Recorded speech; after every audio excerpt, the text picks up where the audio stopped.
Kevin Hart. Now, you know when Cat Williams said gatekeepers? Yes. Kevin Hart, I do his podcast. Yes. And I want y'all to re-listen to the podcast so you can hear it for yourself. When he first comes on, he says, you're like my mother, you're like my aunt, you're like my sister. Okay? Then we do the podcast. We speak about the Tyler Perry situation. Oprah Winfrey, he said, I don't really know Oprah, but I'm going to reach out to Tyler. I appreciate that. Kevin kept his word.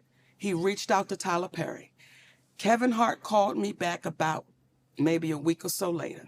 He said, Mo, I talked to Tyler. He said he don't want to revisit it. He said, but I tell you what, let's move past that, Mo. Let's just move past that and let's just do great things. So whatever That's what Kevin said. I want you to hear me, Kevin Hart.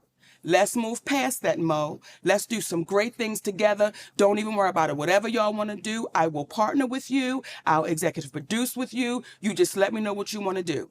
Now, let me say that before we go any further, because I want to make sure I give Kevin Hart his proper credit. When my family was up against the wall, Kevin Hart wrote us a check and said, here you go. We're forever grateful for that. When we were able to give it back, we said, brother, we appreciate you with some interest on top, because I don't ever want nobody to think me and my husband. So I want to make sure I put that out there. That brother really helped us out when we needed to be helped out. Then when he came back with, I got you. I didn't ask Kevin Hart to do anything. He said, I'll executive produce, I'll partner with you. I said, good shit, Kevin, because we're in a deal with Endemol, and we're trying to get our talk show back. Mo, whatever it is, I got you. Now, Kevin Hart is one of the biggest entertainers right now in the world, Correct. right? And was then. We got off the phone with Kevin Hart. We called Endemol immediately and said, Kevin Hart said, whatever we want to do, he got us. He's going to partner, executive use. They was like, oh, this is incredible, because when you put Kevin Hart's name on it, you already know what it is. Correct. 2 weeks go by. We get a call from Endemol. Endemol says, we just got a call from Kevin Hart's manager, Dave Becky. And Dave Becky said, Kevin doesn't want anything to do with Monique. So whatever she told y'all, he doesn't want to do anything with her, nothing. You know, he doesn't want any kind of relationship with Monique. So what changed between the 2 weeks and plus he gave you a check, you gave the money back, then said he would partner with you, executive produce, whatever you need, Mo, hey, we got you. So what transpired, or what do you think transpired between then that 2 week period? Well, soon as we got off the phone and they told us what Kevin's manager, David Becky, said, I called Kevin Hart immediately. I said, hey, baby, we just got off the phone with Endemol, and they said Dave Becky called them up and said, you don't want anything to do with me. He said, Mo, that's a miscommunication. I can tell you right now. I said, wait a minute. Are you okay, though, with this white man calling them up? Getting in between our relationship after something you said. He said, Mo, that's a miscommunication, and we're going to talk Tuesday. Don't worry about it. I'm telling you right now, it's a miscommunication. That was 2 years ago. If you talk to him, I talk to him. I've never talked back to Kevin Hart again.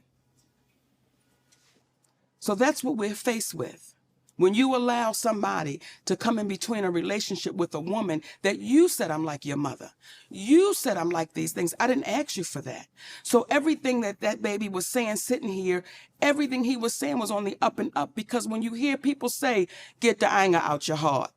Oh, man, no one's saying he's lying. No one ever said I was lying. It's so easy to discount and devalue because of what we look like. Right. When we have our juggernauts, Oprah Winfrey, Tyler Perry, Steve Harvey, Kevin Hart, these are our juggernauts of our community. These are the people that our babies say, when I grow up, I want to be that. Yes. I want to be like that. So we have to call those people to the mat and say, listen, what are you teaching our babies?